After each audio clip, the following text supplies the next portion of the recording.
승객과 승무원 115명을 태우고 서울로 오던 보잉 707 대한항공여객기가 버마 랑군 상공에서 실종됐습니다. 대한항공 KE858 여객기는 한마디 교신도 없이 순식간에 레이더에서 사라졌습니다. 뒤늦게 전해진 이 소식에 울음바다로 바뀌었습니다.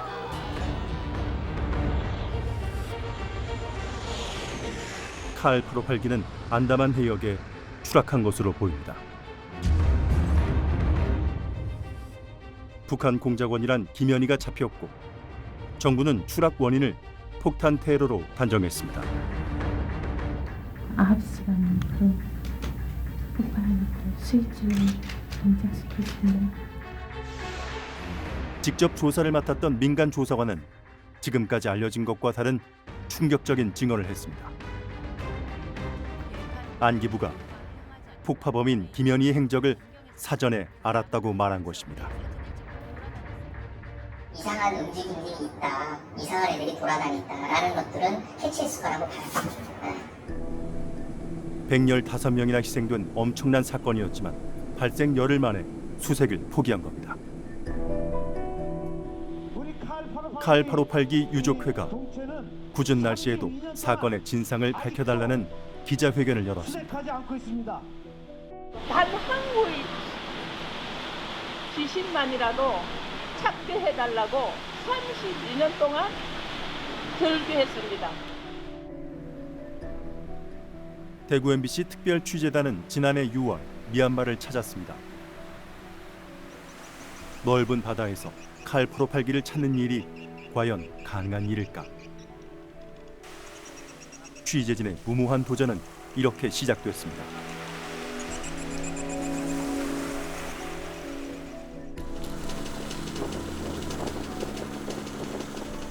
언론사로는 처음인 칼858기 동체 수색.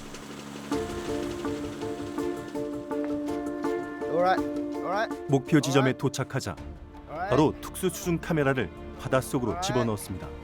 따라가라. 오케이. 물속도 자연광이 잘 들어오고 시계가 아주 좋습니다. 수중 카메라가 평평한 물체 위에 올라앉습니다. 가면서. 이거 뭐? 차단하기 맞아. 보이는데 뭐가? 이거. 대구 MBC 특별 취재단이 촬영한 물체는 과연 칼858기일까? 유해와 동체를 찾기만을 애타게 기다리고 있는 유족들은 이제 그 한을 풀 수 있을 것인가?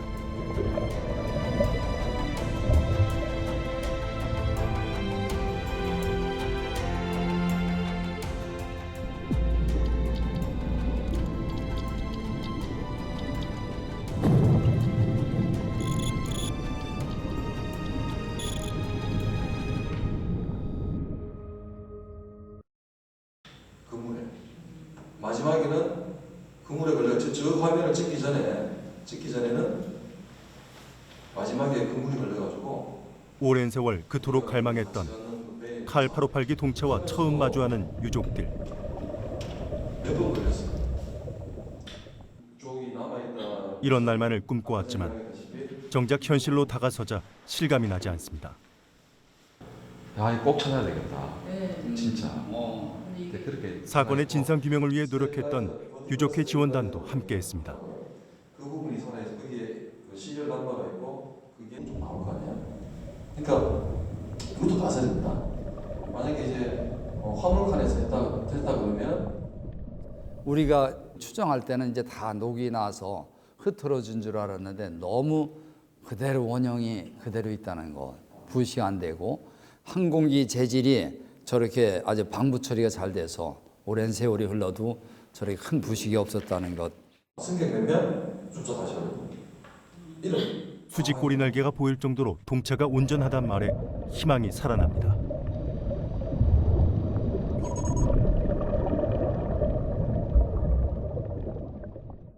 정말 그 비행기가 다 온전히 꼬리 부분까지 있다면 제 동생을 만날 날을 기다리고 제가 좌석 배치도를 보니까 제 동생이 그때 당시에 맨 말석에 앉아 있었더라고요. 정말 이 비행기가 858기를 간절히 바랍니다. 그 당시에 참사번이었고 그리고 그때 한 장면이라도 놓칠 수 없다는 유족들의 간절한 마음이 전해옵니다. 이상하잖아요. 뭔지 모르겠지만 다시 봐도 틀림없는 비행기 엔진과 날개 모습입니다. 그리고 제일 이상한 건 왜 가만히 있어요? 그러니까 우리가 정부한테 계속 이거 좀 자료가 나왔으니까 수색해달라는 데 영상을 본 순간 정말 이거는 858이다. 이 동체가 살아있으면 저희 남편 유해도 찾을 수 있겠구나. 그런 생각으로 너무 뜬 눈으로 밤을 샜습니다. 며칠을. 정말 오늘 이 영상을 본 순간 좀 앞으로 어떻게 해서든지 이 동체를 찾아서 유해라도 수습해서 제사를 지내야 되겠다는 그런 생각을 했습니다.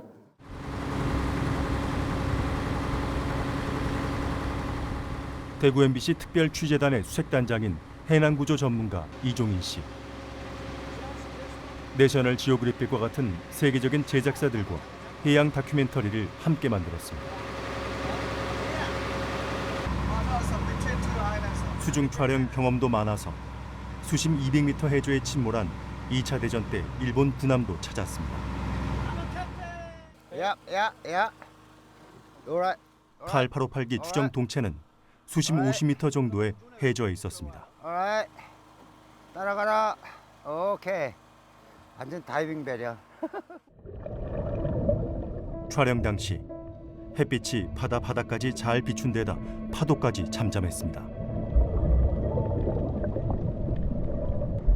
다행스럽게 그 물체를 멀리 있는 걸 볼 수 있었던 거는 그 자연광이 밑에까지 이제 투과가 됐었고, 참고로 전에 그 수리가오라는 그 필리핀 쪽에 그 2차 대전 말기에 전쟁으로 깔아앉은 배가 있었어요. 200m 수심에. 그랬을 때 200m 밑에도 자연광이 비치는 거를 확인을 했어요. 칼 858기 추정 동체는 음파 탐지기로 거리를 측정한 결과 8에서 10m 떨어져 촬영됐습니다. 추정 동체 엔진이 실제 칼 858기의 엔진이라면 크기도 같지 않을까. 네, 여기 잡을게요. 자, 100. 딱 여기 중앙에 여기 1m잖아요. 네. 엔진 크기를 직접 비교해 보기로 했습니다. 근데 그 엔진 외부가 1m라고 그러지 않았어요? 칼 858기 엔진은 지름이 약 1m. 그러니까 이거보다 조금 작은 거예요. 작네, 그죠? 네. 그러니까 1m를 기준을 잡죠. 이거 1m 이내. 일단은 여기다 넣어서 취재진은 똑같은 지름의 원형고리를 만들었습니다. 자, 이 정도 해놨어요. 여기다 놓고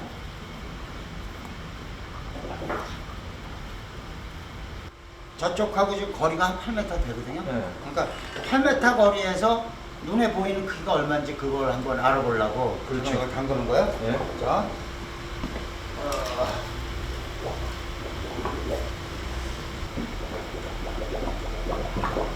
안다만에서 수색할 때 썼던 수중 카메라로 원형고리를 직접 촬영했습니다.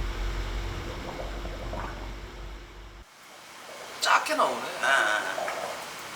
그죠? 조그맣게 보이잖아. 8m. 이거 얘기하는 거냐 이거? 네, 비슷하네. 네. 비슷해. 크기가. 흐르잖아. 요 자문을 풀고. 요때가 8m 되는 거야. 8m 됐을 때. 그런 모양이네. 요때. 여기서 거리가 8m 되는 거야. 비친 거가 이제 거리를 정확하게 이제 잴 수 없어서 그 눈에 보이는 크기를 가늠을 하려고 그 똑같은 크기의 물체를 물속에 넣고 정해진 거리, 우리가 알고 있는 거리에서 촬영을 했을 때 비치는 크기를 비교를 해봤을 때 1m 크기의 물체가 한 8m 떨어졌을 때 그 정도 크기로 보이는 게 오늘 이제 실험으로 이제 증명이 됐죠.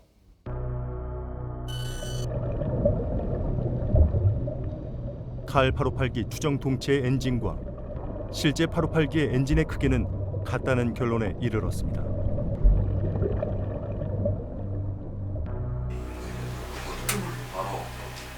이런 그물이 취재진은 전문가들에게 촬영한 물체가 과연 칼 858기가 맞는지 확인해봤습니다.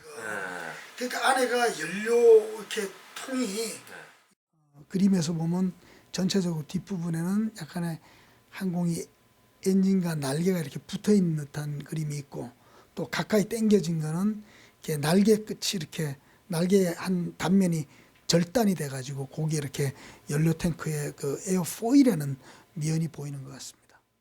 촬영된 화면을 보면 이게 엔진의 입구라고 하는 것을 우리가 형상을 볼 수 있어요. 또한 여기 엔진 장착대가 이렇게 있습니다. 또 날개가 위에 이렇게 되어 있고, 이 비행기 또 형상을 보면 이거는 날개에 장착대가 있고 그 밑에 엔진이 있고, 여객기에서 주로 이런 엔진이 이런 형태로 다 장착이 되어 있습니다. 취재진이 의견을 물어본 전문가는 항공기 정비사와 조종사를 비롯해 모두 6명. 이들 대부분이 보잉 707일 가능성이 높다고 답했습니다.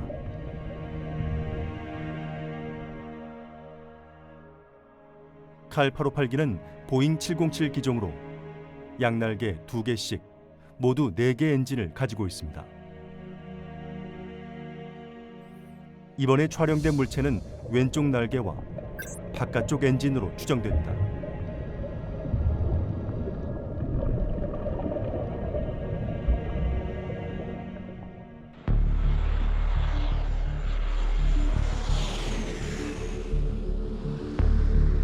칼 858기 추정 동체는 다른 항공기일 가능성은 없을까? 취재진은 안다만 해역에서 일어난 항공기 사고를 일일이 확인해봤습니다. 국제민항기구의 사고 기록을 보면 인도양에서 21차례의 항공사고가 있었습니다. 이 가운데 미얀마 안다만 해역에서 발생한 사고는 모두 3차례. 두 곳은 대구 MBC가 칼 858기 추정 동체를 찾은 곳과 많이 떨어졌습니다.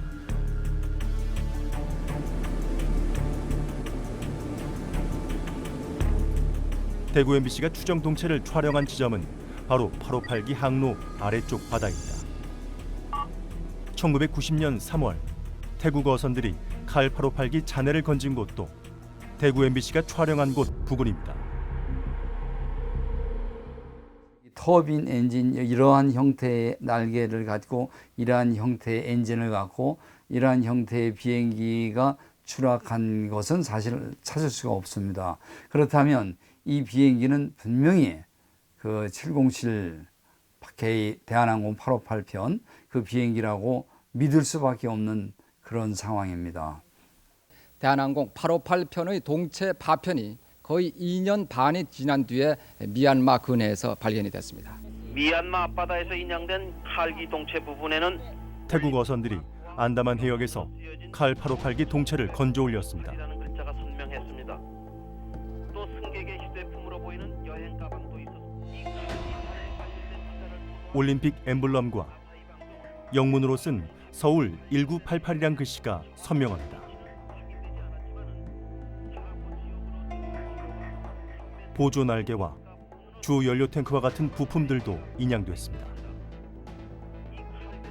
사고 원인을 알 수 있는 매우 중요한 잔해들입니다.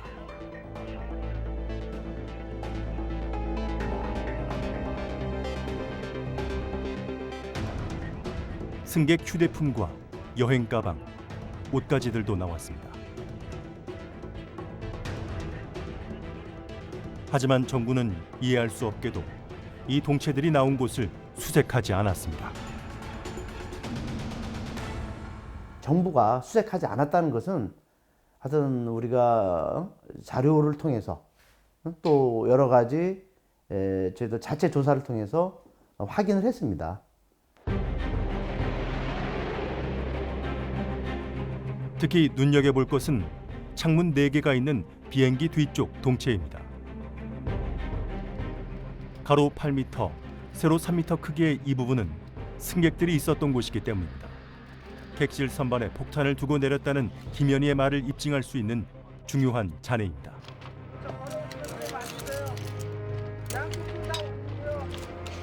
그의 주장대로 큰 폭발이 일어났다면 여기에 폭약 성분이 나와야 합니다.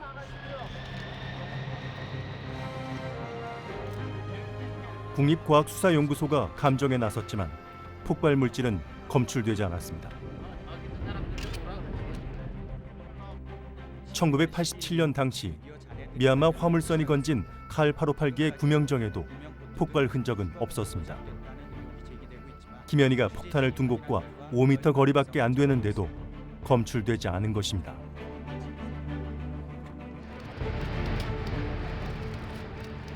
그렇다면 칼 858기에서 정말 대규모 폭발이 일어났을까? 한 5분에 사는 화약하고 같이 터져서 나갑니다. 그런데 경찰에서 폭발 감식을 맡았던 폭탄 테러 문제 전문가인 심동수 상지대학교 겸임교수. 4번, 12번이라고 써 있는 요것들이 나올 수 있습니다. 폭파 전문 업체를 운영하는 이론과 실무에 밝은 전문가입니다. 그게 이제 우리가 화약하게 수소폭이라고 그러는데 객실 선반에 두고 내린 소형 라디오 폭탄과 액체 폭탄이 함께 터졌다는 김연희 주장은 있을 수 없다고 합니다.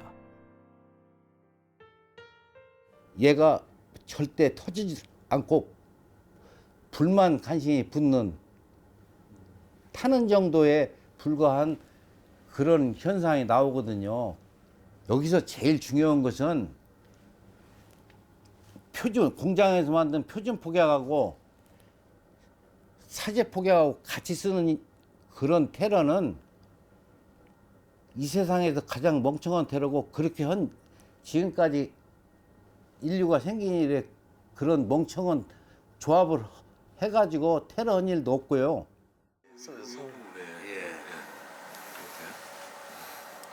대구 MBC 특별 취재단이 촬영한 칼 858기 추정 동체를 심 교수는 꼼꼼히 살펴봅니다. 가장 큰 파괴의 종류인데 이 폭파는 전부 인장 파괴입니다. 그러고 그 후에 예를 들어서 그는 동체를 인양만 하면 이제 폭파의 비밀을 풀 수 있다고 말합니다. 과연 30년이 넘게 흘렀는데 폭약 성분이 아직도 남아 있을 거냐? 이 터진 유니티가 어디에서 터진 것인지 그걸 우리가 알 수 있고요. 그 터진 위치에는 화약 흔적이 남아 있습니다. 폭발 흔적이. 그래서 그 잔류물들이 남아 있는데요. 그것은 우리가 어떤 시약을 넣게 되면 빨간색, 파란색으로 여기 폭발한 적이 그대로 있습니다라고 말해 주는 거죠.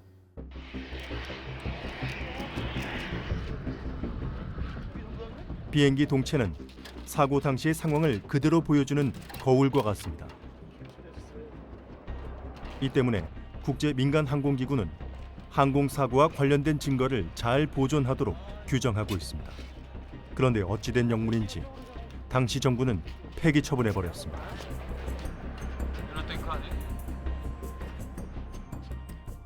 115명이나 그 사망한 큰 사건이에요. 대형 사건이고, 더군다나 그게 일종의 사건 전체가 다 안 밝혀졌다, 이렇게 보는 시각이 굉장히 많은데, 그런데도 불구하고 그걸 중요한 증거 자료가 되는데 그걸 그냥 폐기 처분했다?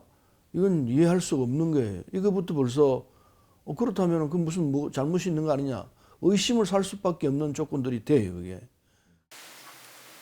이 노란 거, 이거 뭔지 모르겠는데 안에 노란 거 있는데, 네, 노란 건데. 칼 858기 유족회를 돕고 있는 최흥옥 전 항공사고 조사위원회 사무국장은 칼 858기와 인연이 많습니다. 그는 추락한 칼 858기의 일상적인 검사에 여러 차례 참여했습니다. 아이카우 데이터베이스를 한번 보자. 사건 2달 전에도 기기 고장으로 김포공항에 불시착한 칼 858기의 사고 조사를 맡았습니다. 우리가 그렇게 방송에 내보는 그 정도 자료는 가지고 있어야 돼요. 꼬리 날개가 수직 날개가 우리가 영어로도 버티컬 스테빌라이저라고 부르는 건데 저것을 우리가 이렇게 흐릿하게 확인할 수가 있다는 것은 참 소중한 부분이다 이렇게 생각이 들어요. 왜냐하면 꼬리 부분이 거기가 우리가 사고 조사를 할 수 있는 블랙박스라든지 이런 부분이 거기에 장착되어 있어서 그걸 정말 확인하는데 너무 상태가 좋은 상태로 있어서 크게 또한 다행이다 이렇게 생각을 합니다. 수직 꼬리날개 부근에 장착된 블랙박스를 찾는다면 진상규명에 결정적인 역할을 합니다. 블랙박스로 불리는 비행기록 장치와 조종실 음성 기록 장치. 비행기록 장치는 기기 조작 내역과 항공기 속도, 방향, 부품 이상과 같은 자료가 저장됩니다. 조종사들의 대화 내용은 조종실 음성 기록 장치에 고스란히 남습니다. 블랙박스를 회수한다면 칼 858기가 어떻게 바다에 추락했는지 그 과정을 알 수 있습니다. 폭파 이후에 제일 먼저 나타나는 것은 항공기 구멍이 뚫림으로 인해 가지고 급격 기압 강화 현상이 나타나게 되어 있습니다. 그래서 그런 부분들이 나타나는데 실질적으로 폭파가 이루어질 때는 모든 계기가 정상으로 이루어지다가 그 기압 계통이 급격하게 감압이 오는 현상이 아마 비행기록 장치에 남을 겁니다.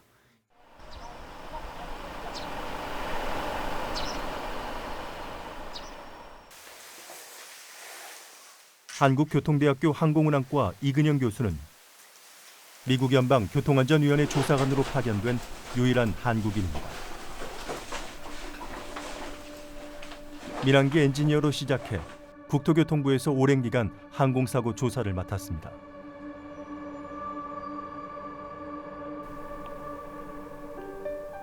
대구 MBC가 촬영한 칼 858기 추정 동체가 비교적 온전하게 남아있다고 말합니다.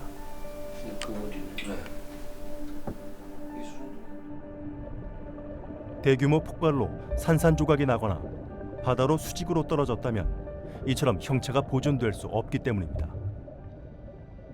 공중에서 상당한 충격을 받고 추락하면 사실은 엔진이 파이론에 장착되어 있는 거는 한 4개 정도의 볼트에 의해서 지지되는 거기 때문에 그것이 상당히 또 어떤 충격이 오면 떨어져 나가도록 설계가 돼 있는 거예요.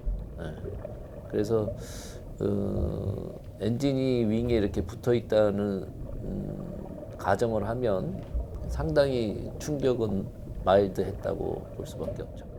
만약에 엔진이 붙어 있었다 그러면은 뭐 착륙 시도 하는 쪽으로 생각할 수밖에 없는 것이죠.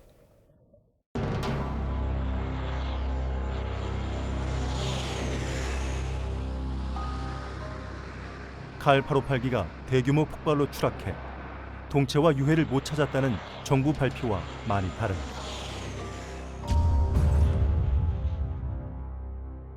미얀마 교통부가 국제 민간항공기구에 보고한 사고 조사 보고서입니다.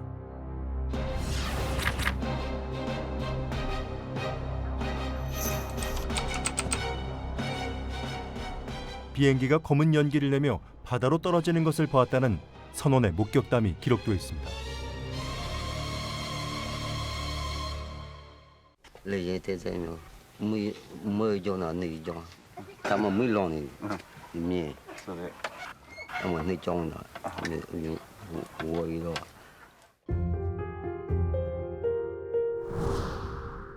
미얀마 정부도 동체 착륙 가능성이 있다고 본 것입니다.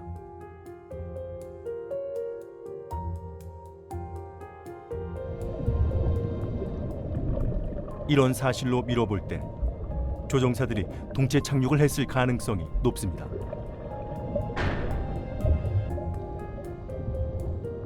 조종사는 물론 승객과 승무원들이 추락할 때까지 살아 있었다는 얘기입니다.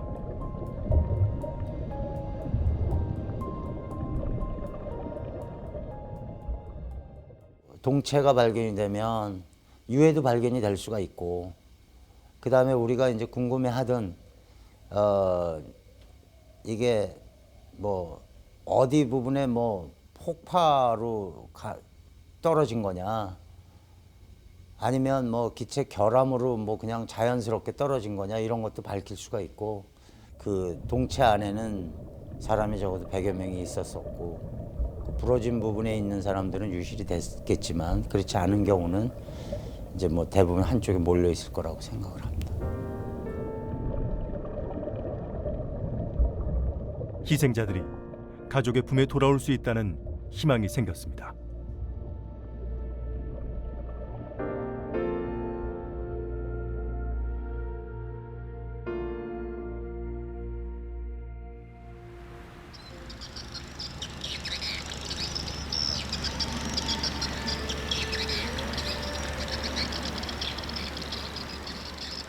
한 달 뒤 대구 MBC 특별 취재단은 다시 미얀마 안다만 해역을 찾았습니다.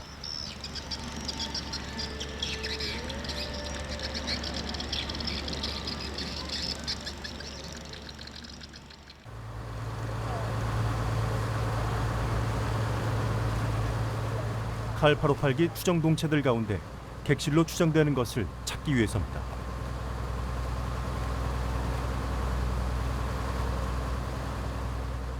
어쩌면 유해를 발견할 수 있을지도 모릅니다.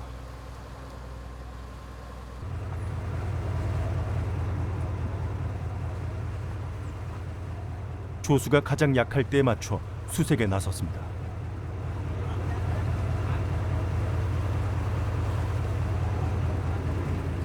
늘 그렇듯이 바다 상황은 녹록지 않습니다.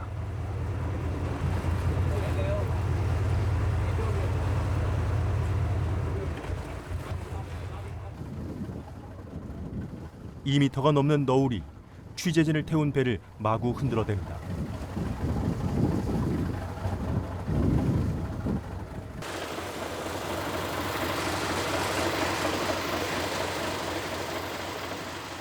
목표 지점에 가까워졌습니다.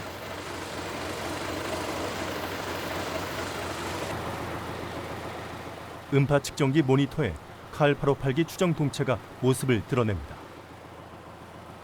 해저에서 10m 정도 위로 솟아 있습니다.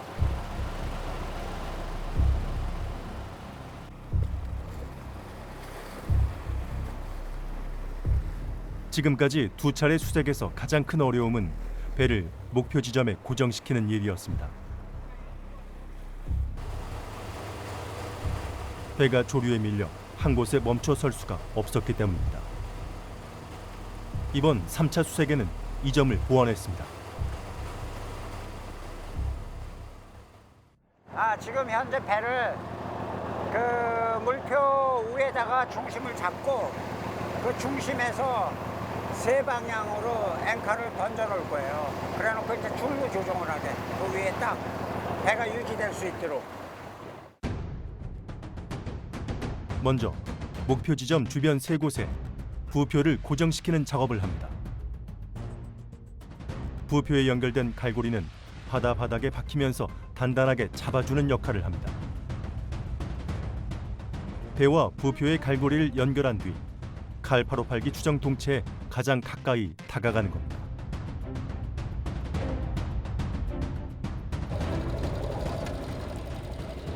몇 시간이나 공을 들인 끝에 겨우 성공했습니다.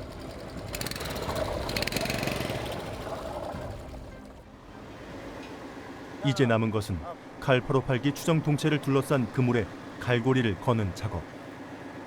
이 일만 성공하면 배는 더 이상 칼 858기 추정 동체가 있는 곳과 멀어지지 않습니다.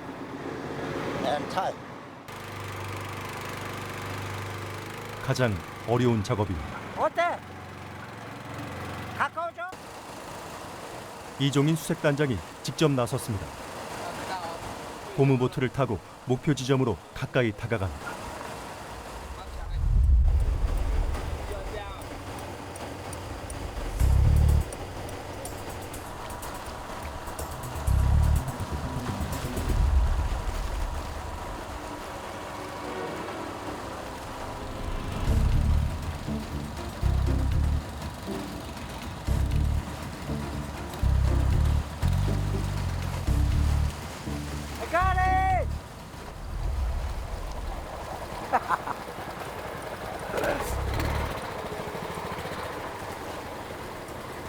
I got it. I'm a good fisherman. Yeah, okay. 장애물에다가 직접 그 훅구를 걸었어요. 낚시해갖고 걸어서 그쪽으로 가까이 가는 거예요 지금. 가는 거고 하나는 앵커가 그 부근에 있으니까 자리는 잡히는 거지 일단은. 그거하고 장애물 사이에 우리가 올라가는 거예요. 타이트. 바로 수중 카메라를 바다에 투입할 준비에 들어갑니다. 지금까지 수색에서 약점으로 꼽힌 조명과 수중 드론의 문제점도 보완했습니다.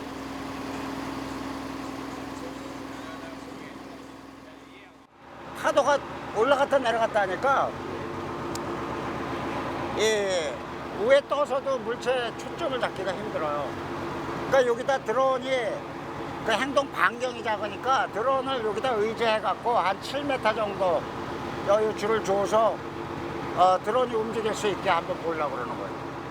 좋은 결과 기다려봐야지 뭐. 한번 해봅시다. 됐어. Slowly, slowly, slowly. 이제 수중 카메라가 천천히 바닷물 속으로 들어갑니다.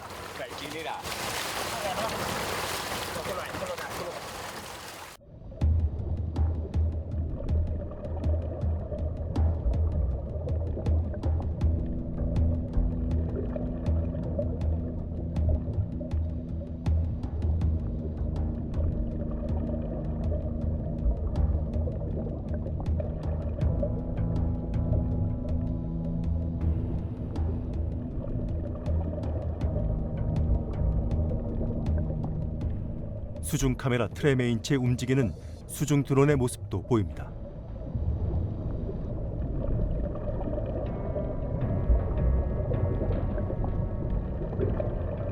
갑자기 비행기 부속품으로 보이는 길쭉한 물체들이 모습을 드러냅니다. 온통 해진 그물에 쌓여 있습니다.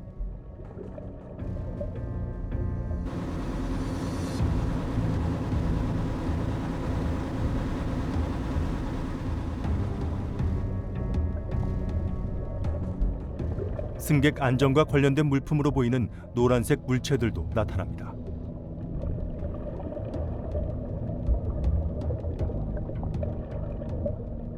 바로 옆 아래쪽에는 긴 주황색 직사각형 물체도 눈에 띕니다.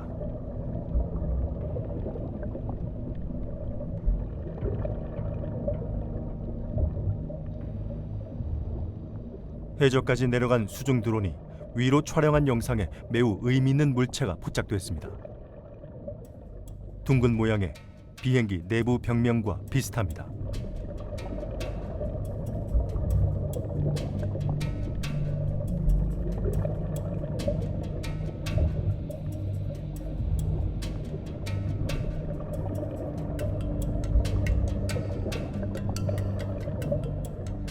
객실과 화물 칸을 나누는 보와 지지대 같은 것들도 보입니다. 칼 858기 객실이라면 카메라로 찍을 수 없는 안쪽에 희생자들의 유해가 있을 것입니다.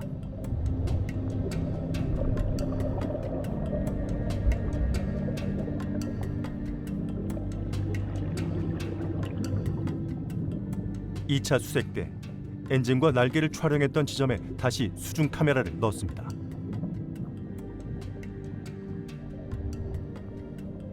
얼핏 보기에도 비행기 엔진이 분명한 물체가 화면에 나타납니다. 이번에는 50cm 정도 떨어진 아주 가까운 거리에서 촬영했습니다.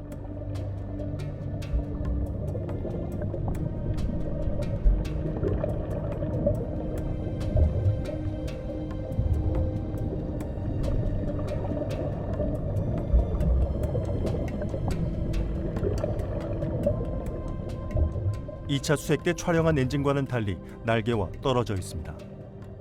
이 엔진은 큰 충격에 표면이 깨어진 모습입니다.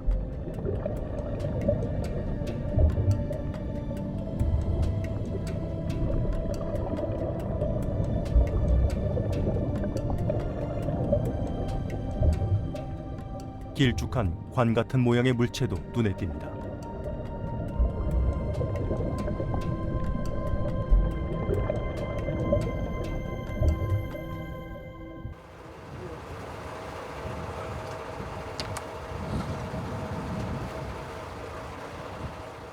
촬영을 마친 수중 카메라는 배로 들어올려집니다.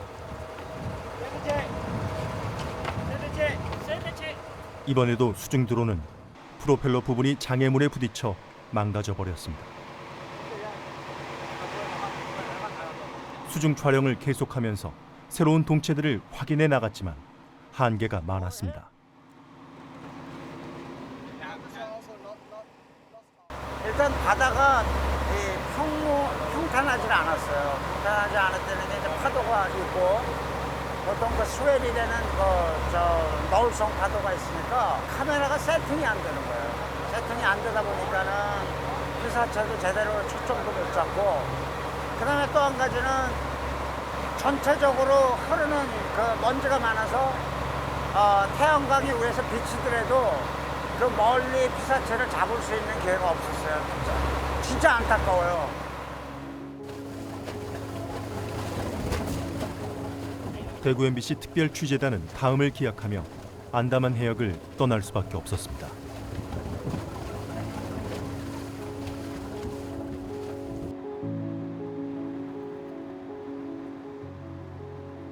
칼 858기 추정 동체와 연결된 부표도 그대로 남겨뒀습니다.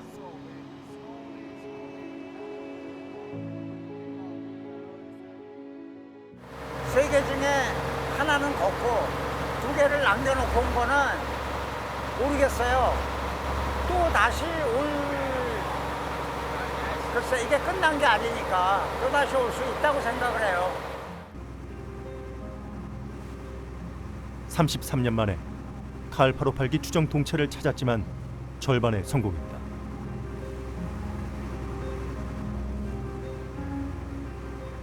이종인 수색단장은 아쉬운 결과에 좀처럼 배전을 떠나지 못합니다.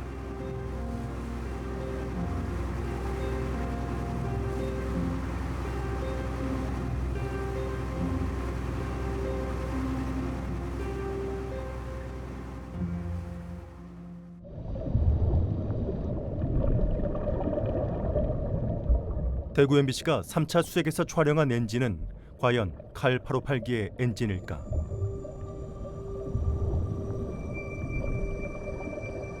칼 858기의 엔진은 PNW, JT3D의 모양과 비교하면 매우 비슷합니다.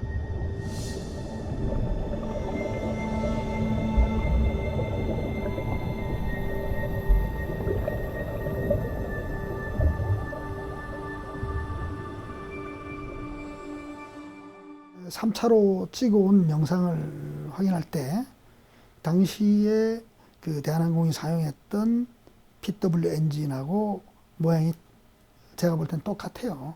브레이드 모양을 보면은 모든 것들이 뭐 707 엔진, PW 엔진하고 일치한다.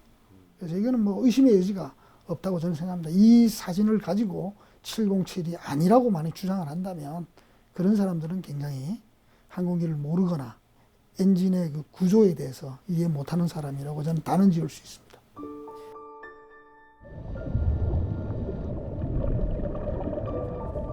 30여 미터 길이의 칼 858기 추정 동체는 과연 무엇일까?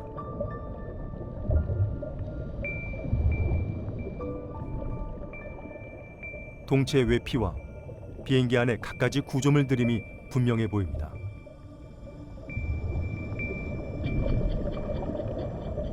큰 압력에 외피가 휘어지는 것을 막는 스트링거, 보호와 지지대, 보강제 같은 것들입니다.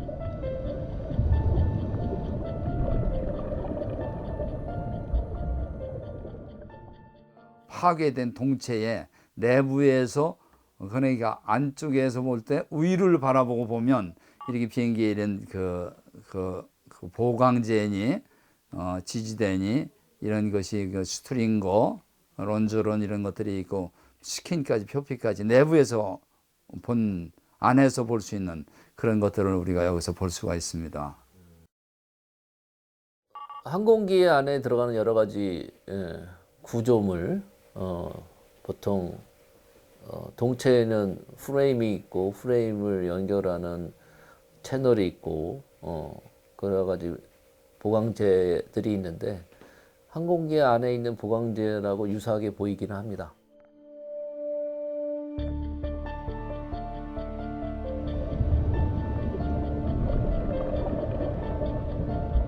비행기 객실과 화물칸이 있는 주 동체의 내부로 보입니다.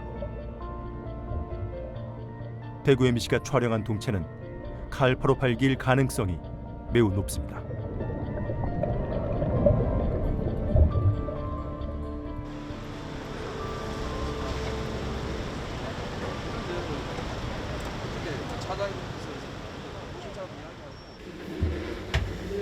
칼 858기 유족회 대표들은 취재진과 함께 대한항공 사옥을 직접 찾았습니다.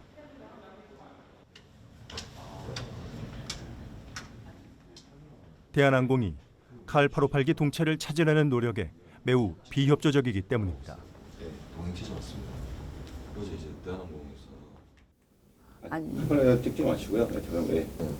안 찍으신 게 저도 뭐 지금 뭐 말씀하신 거 하는데. 네. 그러니까 저희들은 취재에 온 거기 때문에 네. 저희들 취재를 막을 수는 없죠.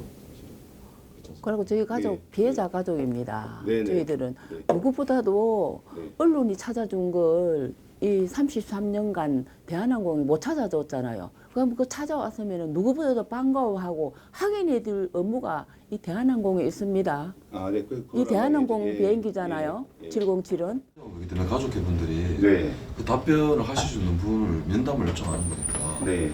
자, 한번 확인하고 다시 말씀드릴게요. 기다리겠습니다. 네. 나가는 데 있어가지고. 예.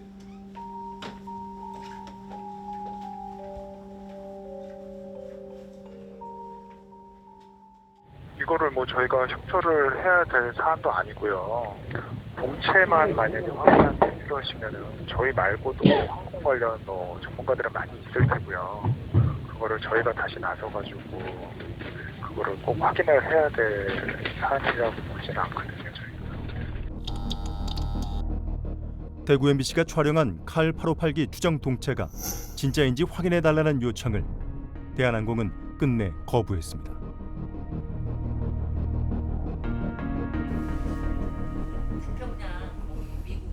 이런 이해할 수 없는 일은 대한항공 사례뿐만 아닙니다. 칼 858기를 직접 조종했던 고 나우식 부기장 댁을 방문했습니다. 나 부기장은 공군 전투기 편대장 출신으로 칼 858기 실종 사건 1년 전에 대한항공에 입사했습니다. 1년간의 수습 교육을 마치고 첫 비행에 나선 것이 칼 858기입니다.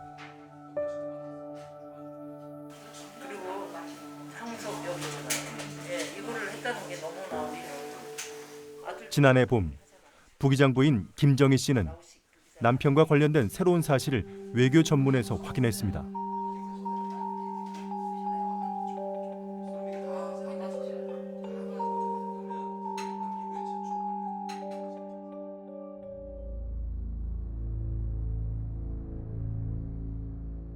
사건 바로 전날 저녁에 남편이 아부다비에서 낯선 사람과 저녁 식사를 한 것입니다.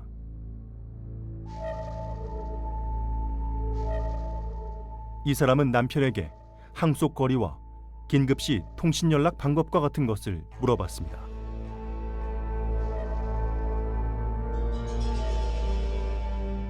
김 씨는 직접 전화를 걸어 왜 이런 것들을 물어봤냐고 하자 놀라운 대답이 돌아왔습니다. 지금 아이들은 뭐 하고 지내냐고 그래서 뭐 승무원도 있고 그렇게 외국에 있습니다 했더니 대뜸 하는 말이 조용히 사십시오. 조용히 사시오. 딸도 승무원이라면서 불이익을 당할지 모르니까 조용히 사시라는 바람에 전 너무 억장이 무너지는 것 같았어요. 요게? 그리고 그 당시에 이런 협박이 너무 억울하고 분해서 며칠 밤잠을 설친 김 씨는 다시 연락했습니다. 전화 통화했다는 거를 다른 기자나 언론에 절대로 이야기하지 말라고, 시끄러울 거다고 그렇게 이야기를 하더라고요. 그래서 그냥 녹음도 못하고 진정이 안 돼갖고 그냥 끊었습니다. 조지하고 있어. 이거 명함이 나와야 된다가 이게 찾아보려면 꼼꼼히. 이런 수상한 행동은 칼 858기 실종 사건과 관련이 있는 것은 아닐까. 취재진은 수만 쪽이나 되는 칼 858기 수사 보고서와 외교 전문을 하나하나 확인했습니다.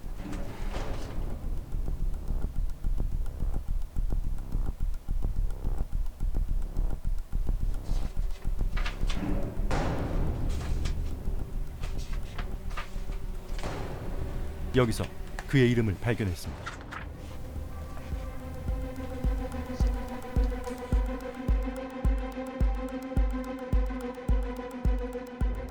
놀랍게도 그는 당시 아랍에미리트 한국대사관의 고위공무원 A씨입니다.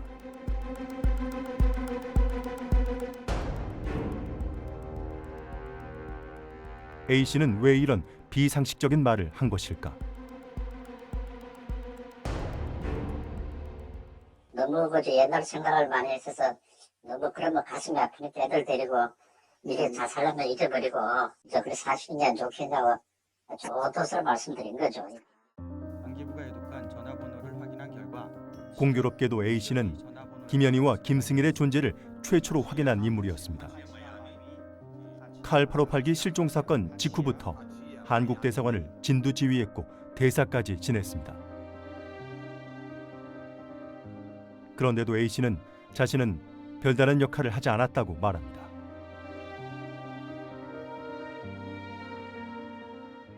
그 당시에 중동 그런 데 안기부 파견관들도 다 나와 있고 말이죠. 예.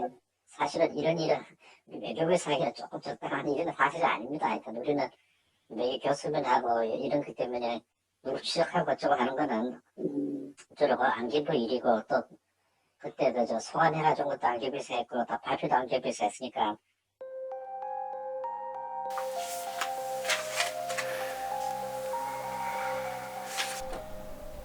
하지만 그의 말은 자신이 안기부에 진술한 내용과 완전히 다릅니다.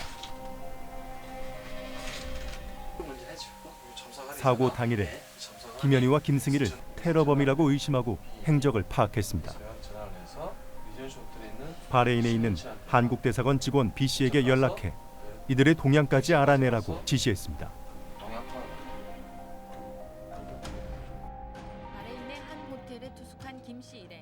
다음 날 A씨의 지시에 따라 B씨는 김현희 일행이 있는 리젠시 호텔을 방문했습니다. 그리고 직접 객실까지 찾아가 이들을 만나기도 했습니다. 김 씨는 김승일과 필담까지 나눴다고 합니다.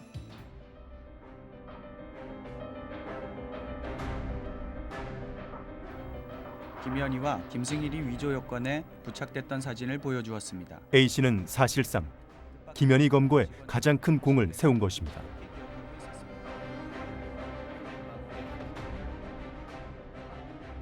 대사까지 지낸 그는 30여 년이 지난 지금까지도 유족에게 협박을 한 것입니다.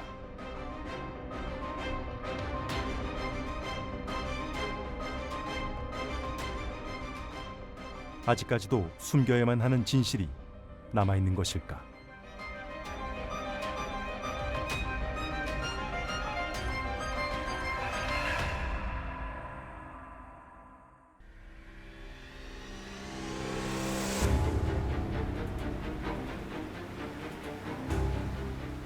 대구 MBC는 지난해부터 1년여 동안 칼 858기 동체 수색과 사건의 진실을 밝히기 위해 노력해왔습니다.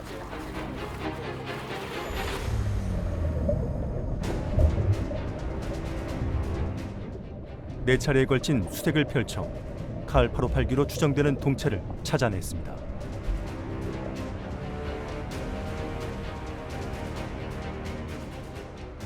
(33년이) 흐른 지금까지도 진실을 감추려는 세력이 있음을 알아냈습니다.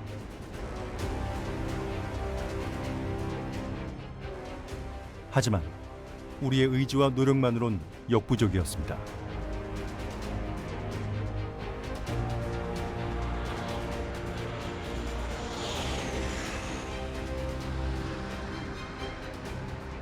이제라도 바다에 묻힌 진실을 찾아내려면 칼 858기 동체를 인양해야만 합니다. 그리고 한 점 의혹도 없이 투명하고 철저하게 재조사를 해야 합니다. 115명이나 되는 유족들이 아무런 유해는커녕 유품 하나 건질 수 없었던 상황. 이건 말이 안 되는 상황이거든요. 그리고 다행히 지금 858기로 보이는 물체를 지금 찾아낸 상태이고 금방 건져 올릴 수 있는 이런 상황이기 때문에 빨리 국회 조사위원회를 구성을 해서 그걸 진실조사위원회를 새로 구성을 해서 우선 이 858기를 건져 올리는 작업부터 해내는 게 꼭 필요할 거라 생각합니다. 동체가 이제 수색이 되고 늦었지만 지금이라도 유족들의 눈물을 닦아줘야 합니다. 한편으로는 기뻐했지만 그것이 국가가 존재해야 하는 이유이기 때문입니다. 칼 858기 유해들은 언제 돌아올까? 왜 정부는 아직도 33년 동안 제가 줄곧 유해 유품 찾아달라. 115명 중에서 한 사람끼라도 우리들이 확인할 수 있는 거 찾아주면은 인정해주겠다. 찾아달라 그래도 대한민국에 안 찾아줬습니다.